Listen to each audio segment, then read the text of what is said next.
Ова е патот кон тетовското село Луковица. Состојбата е ваква подолг период. Постапката за асфалтирање на патот пак воопшто не е започната, велат жителите на селото. Тие истакнуваат дека во 2000 година доставиле проект до општина Желино со кој се извршило тампонирање на патот. Додаваат и дека истиот проект бил поднесен во општината и на 12 август 2019 година со цел да се започне и со поставување асфалт. Во тој проект само фали цеде. Меѓутоа, сега општината Желино насочува да требало нов проект со цедења. Ја мислим дека и овој проект, стариот проект, може да се искористи, пошто во 2000 година е употребен за тампонирање на патот пред асфалт.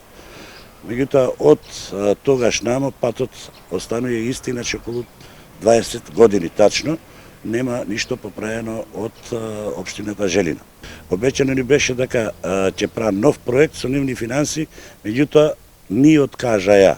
Значи, вика немамо финанси, а пред известно време, можда неделя дена, сите градоначалници бија повикани во владата на Република Македонија, односно од министерот Сугаревски, дека има средства пуштено за сите општини во Република Македонија да биде асфалтирани сите путишта, да не одат луѓето по кал.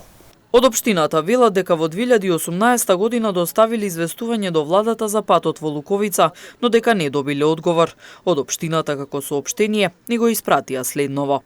Жителите кажаа дека поседуваат проект за патот со кој како општина би аплицирале до владата. По неколку месеци произлезе дека немаат проект, туку дека треба да се направи нов.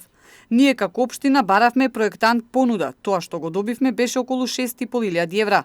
А во нашиот буџет за 2020 година не се предвидени толку средства за проектирање на локални патишта. Патот е долг 6,5 километри, што е прескапо за реализација. Во контакт сме со владата за да изнајдеме решение. Не може да се стигне до селото кое сега брои 25 жители, а тие исклучиво се бават со сточарство и земјоделие, вели председателот на местната заедница Борче Милошевски. Залудни се и средствата од државата, кога никој не се нафаќа ниту да живее горе ако нема услови, истакнува Милошевски.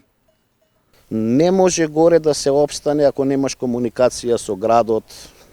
Значи, што и да произведеш, треба да го донесеш. Значи, горе не можеш.